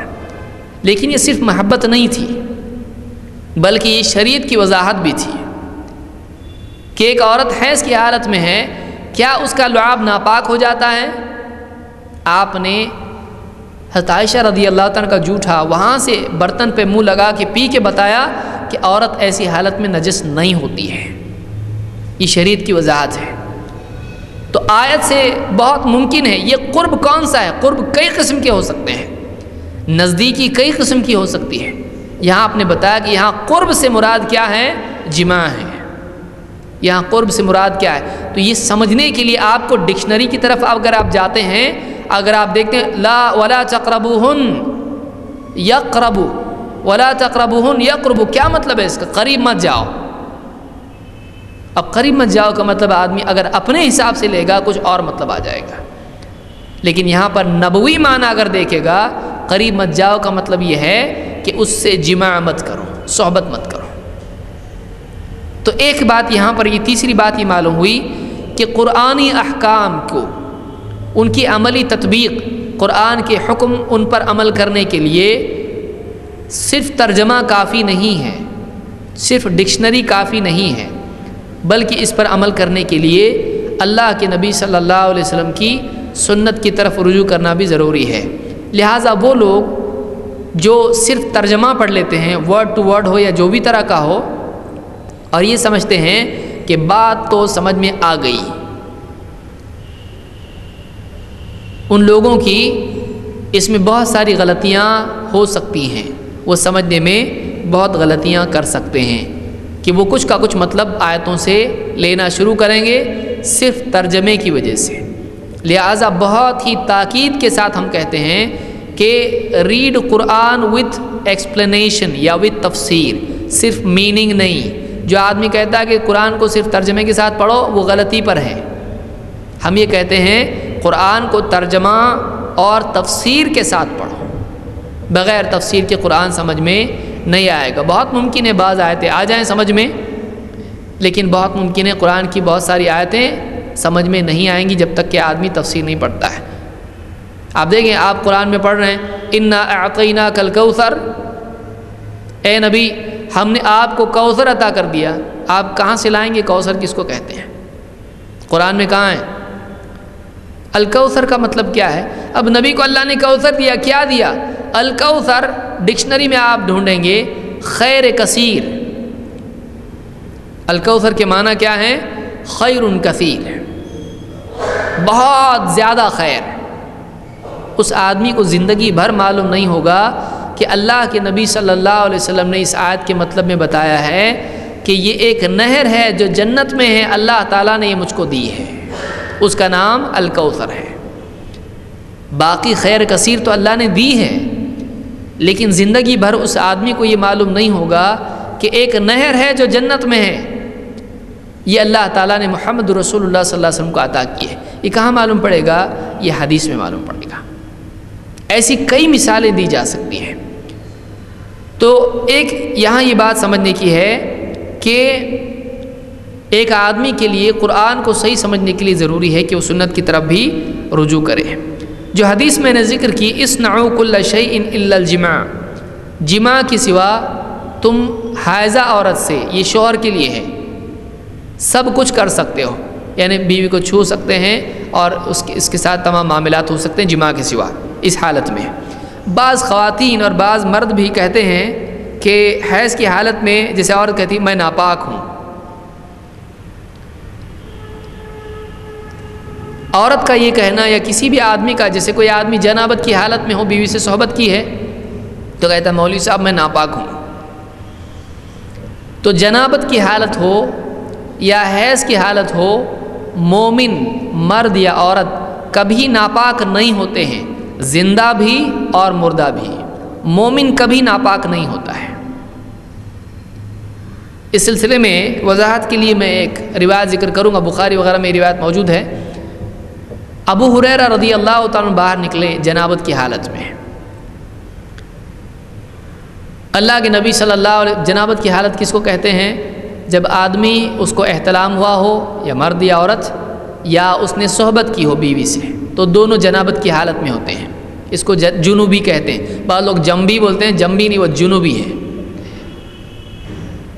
تو جنابت کی حالت میں ابو ہریرہ رضی اللہ تعالیٰ تھے، راستے میں اللہ کے نبی صلی اللہ علیہ وسلم ملے تو مصافحے کے لیے ہاتھ آگے بڑھایا۔ ابو ہریرہ رضی اللہ تعالیٰ نے ہاتھ نہیں ملایا بلکہ کھسک کے وہاں سے غائب ہو گئے، وہاں سے نکل گئے، کسی طرح سے بہانہ کر کے ہاتھ نہیں ملایا اور نکل گئے۔ بعد میں جب ملے، غسل وغیرہ کر کے سب کچھ ٹھیک ٹھاک ہو کے واپس آئے اللہ کے نبی صلی اللہ علیہ وسلم کے پاس۔ آپ نے پوچھا ایسا کیوں کیا؟ آپ نے اس کا سبب پوچھا تو کہا کہ اللہ کے رسول صلی اللہ علیہ وسلم میں جنابت کی حالت میں تھا۔ آپ نے کہا سبحان اللہ، مومن نجس نہیں ہوتا ہے، مومن نجس نہیں ہوتا ہے۔ تو جنابت کی حالت میں ہو یا حیض کی حالت میں ہو یا نفاس کی حالت میں ہو، عورت نجس نہیں ہوتی ہے۔ تو اس بات کو بھی یاد رکھنا چاہیے، مومن نجس نہیں ہوتا ہے۔ اس لیے ایسا کہنا عورت کا کہ میں ناپاک ہوں صحیح نہیں ہے۔ ہاں وہ یہ کہہ سکتی ہے کہ میں ناپاکی کی حالت میں ہوں، جس کو حدث کہا جاتا ہے، تو یہ کہا جا سکتا ہے وہ حالت ایسی ہے جس میں وہ پاکی کی حالت میں نہیں ہے، لیکن وہ فی نفسی خود پوری ناپاک نہیں ہے۔ دیکھیے اسلام نے عورت کو کتنی عزت دی ہے، کہ اس حالت میں بھی وہ پاک ہے، لہٰذا اس کا چھونا یہ غلط نہیں ہے، اسلام نے اس کو جائز رکھا ہے۔ وہ کھانا وانا بنا سکتی ہے، ایک دم کوئی مسئلہ نہیں ہے۔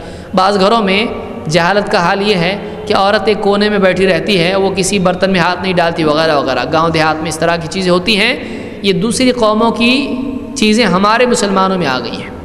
عورت بالکل اوکے ہوتی ہے اس حالت میں، کچھ مسئلہ اس کو نہیں ہے، وہ بچوں کی کنگھی چوٹی کر سکتی ہے، کھانا بنا سکتی ہے، برتن دھو سکتی ہے، آٹا گوندھ سکتی ہے، سالن میں ہاتھ ڈال سکتی ہے، کوئی مسئلہ نہیں ہے، اس کے اندر کوئی کمی نہیں ہے، بس وہ نماز نہیں پڑھ سکتی ہے، وہ نماز نہیں پڑھ سکتی ہے، اور جو احکام اس کے لیے ہیں وہ اس کی پابند ہے، لیکن وہ ناپاک نہیں ہے۔ تو آپ نے فرمایا اصنعوا کل شیء الا الجماع، تم جماع کے سوا سب کچھ کر سکتے ہو، سارے تعلقات رکھ سکتے ہو۔ یہ ابن ماجہ کی روایت ہے، اور مسلم کے الفاظ ہیں، آپ نے کہا اصنعوا کل شیء الا النکاح، تم حائضہ عورت کے سوا کے ساتھ میں نکاح کے سوا سب کچھ کر سکتے ہو۔ اس بات کو یاد رکھیں کہ نکاح کے معنی جماع کے ہوتے ہیں، عربی زبان میں نکاح کا مطلب خود جماع ہوتا ہے، ورنہ یہاں یہ مطلب ہوگا اپنی بیویوں سے نکاح کے سوا تم سب کچھ کر سکتے ہو، تو بیوی سے تو آلریڈی نکاح ہو چکا ہے۔ یہاں پر نکاح کے معنی عربی زبان میں یاد رکھیں، نکاح کے معنی خود جماع کے ہوتے ہیں، پھر اس کو نکاح اسی لیے کہا جاتا ہے۔ تو یہ مسلم کی روایت تھی۔ تیسری بات یہ واضح ہوئی کہ قرآن کی آیات میں جو احکام آئے ہیں ان کی تفصیل کے لیے صرف ترجمہ کافی نہیں، بلکہ اللہ کے نبی صلی اللہ علیہ وسلم کی حدیث اور سنت کی طرف رجوع ضروری ہے۔ یہاں ایک چوتھی بات یہ بھی یاد رکھیں کہ بعض اوقات ذہن میں لوگوں کی خیال آنے لگتا ہے، اور بعض لوگ اس وجہ سے گمراہ بھی ہوتے ہیں، وہ یہ کہتے ہیں قرآن میں تو ایسا ہے اور حدیث میں ایسا ہے، لہٰذا قرآن بڑا کہ حدیث بڑی۔ اب دیکھیے یہ اصول ہی غلط ہے۔ بعض لوگ کیوں کہتے ہیں، اور بہت سارے لوگ اس وجہ سے گمراہ ہو جاتے ہیں۔ کیسے؟ کہا کہ قرآن کس کی کتاب ہے؟ اللہ کی۔ حدیث کس کی بات ہے؟ نبی کی۔ اللہ بڑا کہ نبی بڑے؟ اللہ بڑا، اس لیے قرآن بڑا حدیث سے۔ اللہ کی بات نبی کی اگر ٹکرائے تو کس کی بات لیں گے؟ اللہ کی بات لیں گے۔ اب یہ ان کا اپنا خود ساختہ اصول ہے، حالانکہ ایسا نہیں ہوتا ہے کبھی۔ اللہ کی بات لیں گے، تو اب حدیث ٹکرا رہی قرآن سے تو ہم قرآن لیں گے، حدیث چھوڑ دیں گے۔ اور کئی لوگ اس وجہ سے، اس خود ساختہ اصول کی وجہ سے، جہالت پر مبنی اصول کی وجہ سے حدیثوں کا انکار کرنے لگ جاتے ہیں۔ جب بھی انہیں کوئی حدیث قرآن کے خلاف دکھائی دیتی ہے وہ اس حدیث کا انکار کرتے ہیں، اس کا مذاق اڑانے لگتے ہیں۔ کیا کوئی حدیث، کیا کوئی بات جو نبی صلی اللہ علیہ وسلم کی ہے، کیا کبھی قرآن سے ٹکراتی ہے؟ اللہ کے نبی صلی اللہ علیہ وسلم کی کوئی بات قرآن سے نہیں ٹکراتی ہے۔ اللہ کے نبی صلی اللہ علیہ وسلم کی کوئی بات قرآن سے نہیں ٹکراتی۔ آپ نے پچھلے درس میں دیکھا اللہ نے کیا فرمایا، افلا يتدبرون القرآن ولو كان من عند غیر اللہ لوجدوا فیہ اختلافا کثیرا۔ یہ لوگ قرآن میں کیا غور نہیں کرتے ہیں؟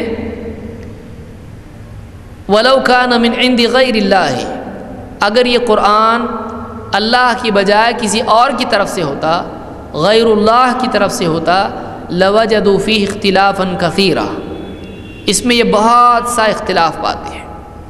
معلوم ہوا کہ اللہ کی بجائے اللہ کی طرف سے اگر کوئی بات نہیں ہے تو انسانی کلام میں اختلاف ہوتا ہے، سیلف کانٹرڈکشن اس میں ہوتا ہے، ذاتی تضاد بیانی اس میں ہوتی ہے۔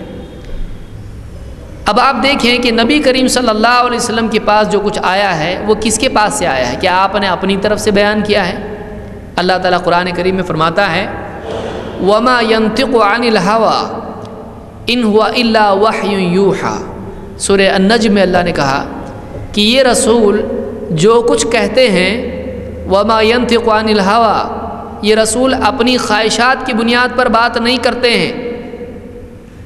محمد صلی اللہ علیہ وسلم نفسانی خواہش کی بنیاد پر گفتگو نہیں کرتے ہیں، بلکہ ان ہوا الا وحی یوحیٰ، یہ جو کچھ کہتے ہیں، یہ جو کچھ تم تک پہنچاتے ہیں وہ تو ایک وحی ہے جو اللہ کی طرف سے آئی ہے۔ ان ہوا الا وحی یوحیٰ، یہ تو ایک وحی ہے جو ان کی طرف بھیجی گئی ہے۔ تو معلوم ہوا کہ اللہ کے نبی صلی اللہ علیہ وسلم جو باتیں پہنچاتے ہیں وہ آپ اپنی خواہش سے نہیں، اپنے دل سے نہیں، بلکہ اللہ کی طرف سے پہنچاتے ہیں۔ تو ایسا ہوگا قرآن میں جو بات آئی وہ تو اللہ کے آپس میں نہیں ٹکراتی ہے، لیکن اللہ کی وہ باتیں جو قرآن سے باہر ہیں ٹکراتی ہیں، کیا یہ بات صحیح ہوگی؟ نہیں، اللہ کی کوئی بات آپس میں ٹکراتی نہیں ہے، چاہے وہ قرآن میں ہو یا نہ ہو، اللہ کی باتیں آپس میں ٹکراتی نہیں ہیں، کیونکہ اللہ نے کیا فرمایا؟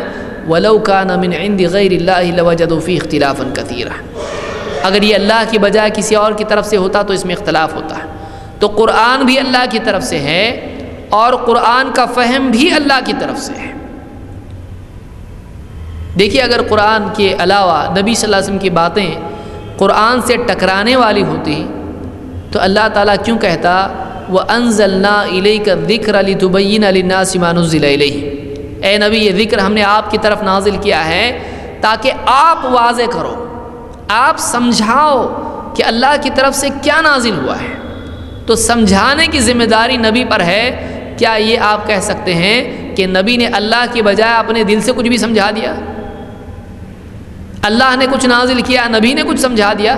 کیا ایسا ہو سکتا ہے؟ ایسا نہیں ہو سکتا ہے۔ تو قرآن اور حدیث میں تضاد نہیں ہے، قرآن اور حدیث آپس میں ٹکراتے نہیں ہیں، ٹکراتے دکھائی دے سکتے ہیں کسی کو، یہ اس کے فہم کا، اس کی سمجھ کا، اس کمزور ہونا ہے، اس کی سمجھ کی کوتاہی ہے۔ ایک آدمی سمجھنے میں خود غلطی کر سکتا ہے،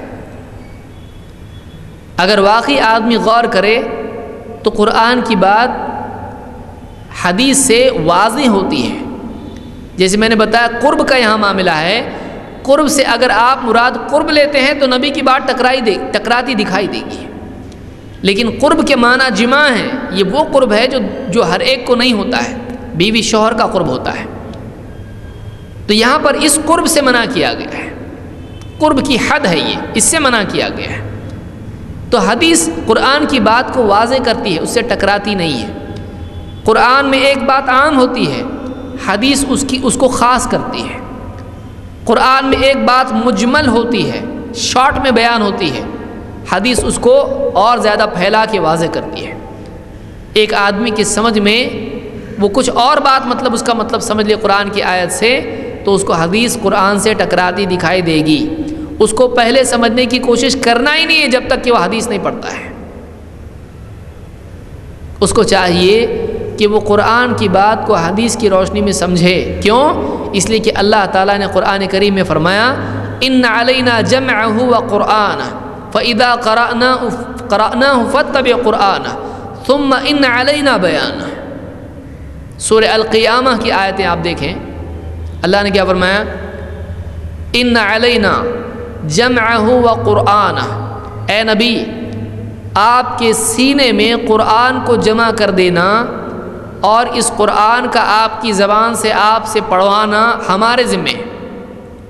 آپ ڈرے نہیں کہ آپ کے دل سے نکل جائے گا، اس کا آپ کے دل میں جمع کر دینا ہمارے ذمے ہے، اور جب آپ کو ضرورت ہو پڑھنے کی تبلیغ کے لیے تو اس کا آپ سے پڑھوا دینا بھی ہمارے ذمے ہے۔ ان علینا جمعہ وقرآنہ فاذا قرأناہ فاتبع قرآنہ، اور جب ہم اس قرآن کو پڑھیں تو آپ دھیان سے اس کو سنیے۔ ثم ان علینا بیانہ، پھر اس قرآن کا واضح کرنا بھی ہمارے ذمے ہے۔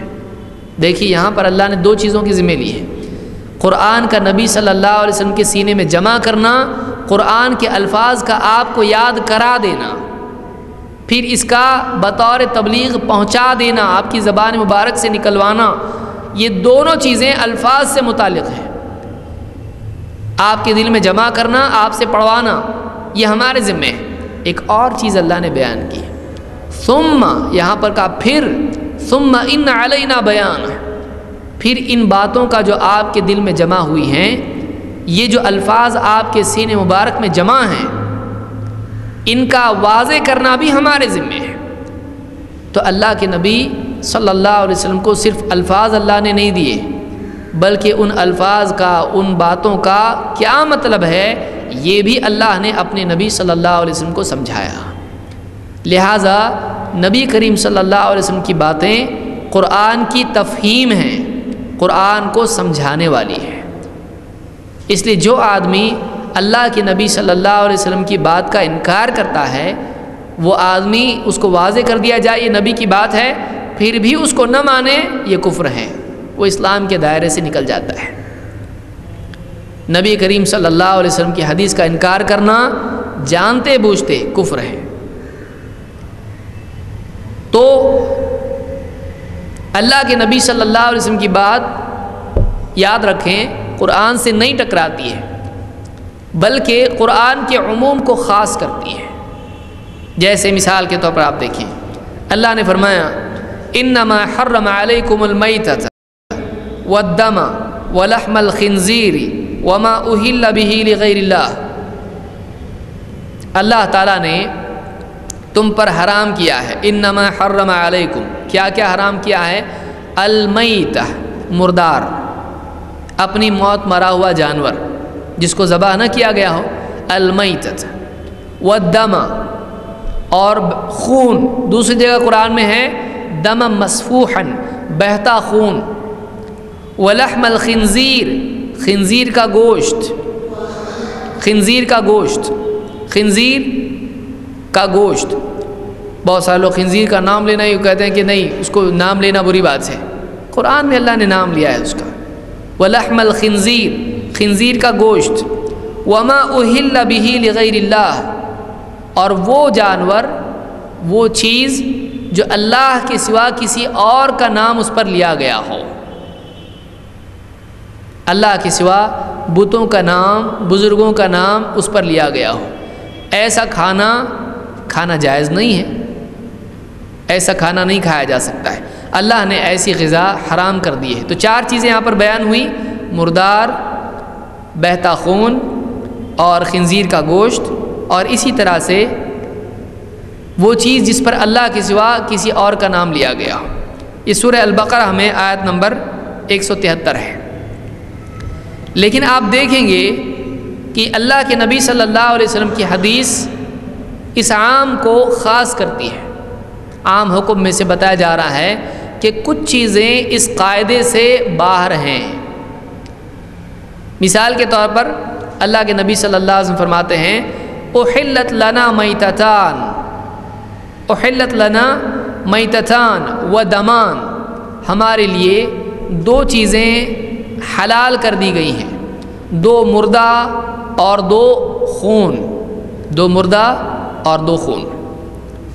فَأَمَّا الْمَيْتَتَانِ فَالْحُوتُ وَالْجَرَادُ، دو مردہ چیزیں کیا ہیں؟ میتہ، مچھلی اور ٹڈی، لوکسٹ جس کو کہتے ہیں، LOCUST، لوکسٹ، ٹڈی دل آتا ہے کھیتوں کو تباہ کر کے نکل جاتا ہے۔ تو فالحوت کہا کہ فَأَمَّا الْمَيْتَتَانِ فَالْحُوتُ وَالْجَرَادُ، مردار کیا ہیں؟ مچھلی اور ٹڈی۔ وَأَمَّا الدَّمَانِ فَالْكَبِدُ وَالطِّحَالُ، فَالْكَبِدُ وَالطِّحَالُ، اور جو خون ہمارے لیے حلال کیے گئے ہیں وہ کیا ہیں؟ کلیجہ اور تلی، یہ دونوں چیزیں ہمارے لیے کیا کی گئی ہیں؟ حلال کی گئی ہیں۔ اس کو ابن ماجہ، حاکم اور بیہقی نے الکبریٰ میں روایت کیا ہے، اور یہ اس حدیث کی سند صحیح ہے، یہ حدیث صحیح ہے۔ تو اس حدیث سے معلوم ہوا ہے کہ مچھلی اگر خود مر جائے تو کیا مچھلی کو ذبح کیا جائے گا؟ نہیں، مچھلی کو ذبح نہیں کیا جاتا ہے۔ تو قرآن کا جو عام حکم ہے کہ مرا ہوا جاندار حرام ہے، اپنی موت مرا ہوا جاندار حرام ہے۔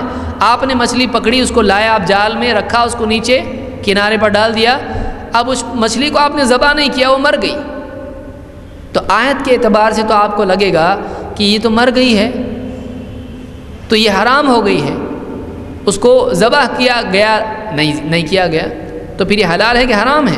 قرآن کی آیت سے بظاہر لگتا ہے کہ وہ حرام ہے، لیکن حدیث بتاتی ہے کہ مچھلی اگر اپنی موت آپ مر جائے تو وہ حرام نہیں ہے بلکہ وہ حلال ہے، کیونکہ مچھلی کو ذبح کرنے کا معاملہ ہی نہیں ہے، مچھلی کو ذبح کرنے کا کوئی معاملہ نہیں ہے، وہ مر بھی جائے تو وہ حلال ہوتی ہے۔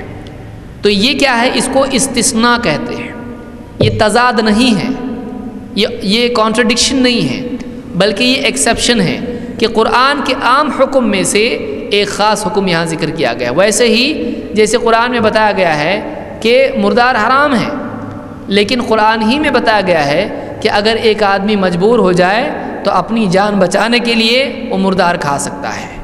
تو وہ کیا ہے؟ وہ اس اصول کی خلاف ورزی ہے؟ نہیں، وہ ایک خاص حالت میں اللہ کی طرف سے آسانی ہے.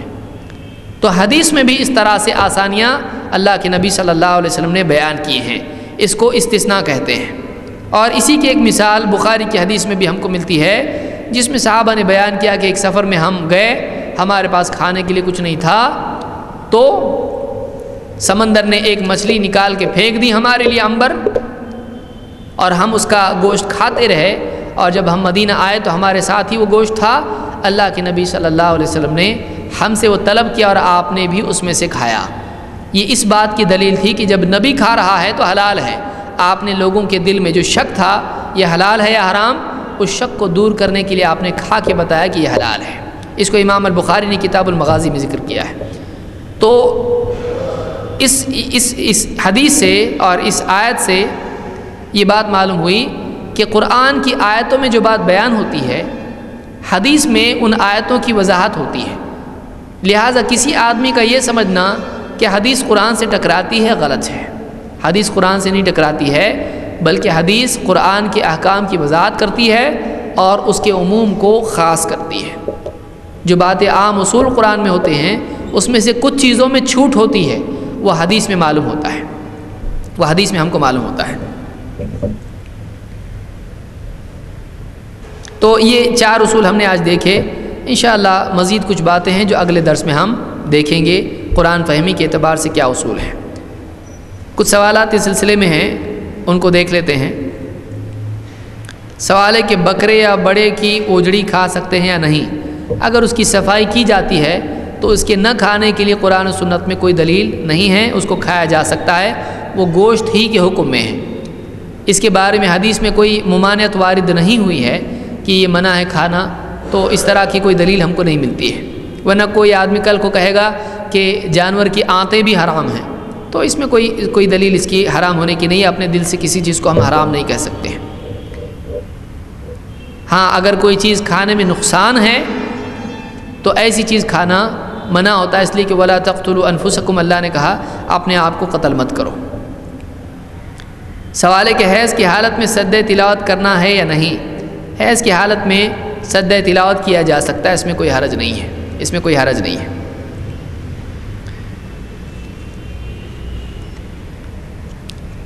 اس لیے کہ یعنی اس صورت میں اللہ کے نبی صلی اللہ علیہ وسلم نے کسی حدیث میں نہیں بتایا کہ وہ سجدہ تلاوت نہ کرے. اور سجدہ نماز نہیں ہے. عورت کے لیے جو چیز منع کی گئی ہے حیض کی حالت میں اور نفاس کی حالت میں وہ نماز اور روزہ ہے. اگر مزید اور کچھ چیزیں ممنوع ہوتی تو آپ بیان کرتے، لیکن اللہ کے نبی صلی اللہ علیہ وسلم نے سجدے سے یا کسی اور چیز سے منع نہیں کیا ہے.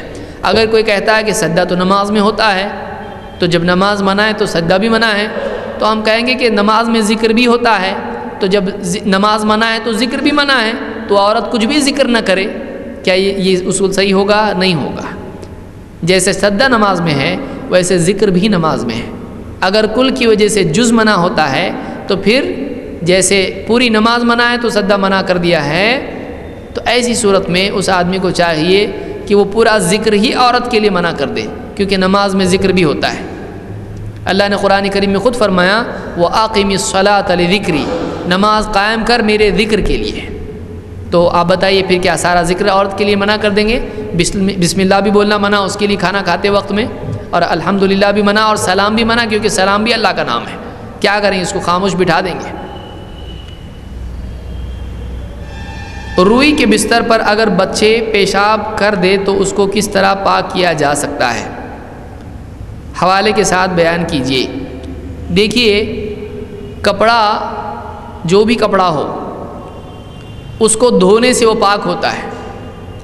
لہذا اللہ کے نبی صلی اللہ علیہ وسلم نے بخاری، مسلم اور سنن ابی داؤد اور عام حدیث کی کتابیں ہیں، تو آپ صلی اللہ علیہ وسلم نے حائضہ عورتوں کے سلسلے میں بتایا کہ خون کا جو اثر ہے ان کے کپڑوں پر، اس کو وہ حیض کا جو خون ناپاک ہوتا ہے اس کو دھو کے پاک کرتے ہیں. اور آپ نے کہا وَلَا يَضُرُّكِ أَثَرُهُ، اور اس پر اس کا نشان اگر باقی رہتا ہے تو اس میں کچھ پرابلم نہیں ہے، کچھ نقصان نہیں ہے۔ تو معلوم ہوا کہ کپڑا اگر نجس ہو جائے تو اس کو دھویا جائے گا، تو چاہے وہ روئی ہو یا وہ کوئی اور لباس ہو، تو ایسا کوئی بھی کپڑا ہے، چاہے وہ بستر ہو یا کچھ بھی ہو، اس کو دھونے سے وہ پاک ہو جاتا ہے۔ تو آپ اس کو دھوئیں، کیسا دھوئیں؟ آپ اس پر پانی بہائیں اور اس کو نچوڑ تو آپ نہیں سکتے ہیں، تو آپ اس کو جس حصے پہ وہ گرا ہوا ہے آپ اس کو اچھی طرح سے مل دیں اور کئی مرتبہ پانی ڈال دیں۔ آپ کو جب یقین ہو جائے کہ پیشاب پانی کے ساتھ نکل گیا ہے تو آپ سمجھیں کہ وہ پاک ہو گیا ہے۔ جیسا آپ کپڑے کے بارے میں سمجھتے ہیں، جیسا آپ ہاتھوں کے بارے میں سمجھتے ہیں کہ شاید نجاست نکل گئی ہوگی، اتنا دھویا آپ نے، جب آپ کو ایسا لگے تو جو آپ ہاتھ کے سلسلے میں کر رہے ہیں، کپڑے کے سلسلے میں کر رہے ہیں، وہی آپ روئی کے جو بھی بستر آپ کا ہے اس کے سلسلے میں کریں، اس کو اسی طرح سے آپ پاک کریں گے۔ اس کے لیے کوئی الگ سے اصول حدیث میں بیان نہیں ہوا ہے، جو عام اصول ہے وہی اصول یہاں چلے گا۔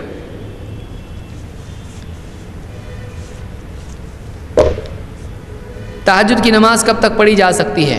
جب تک سحری کا وقت باقی رہتا ہے، تہجد کا وقت باقی رہتا ہے، یہ طلوع سحر تک ہوتا ہے۔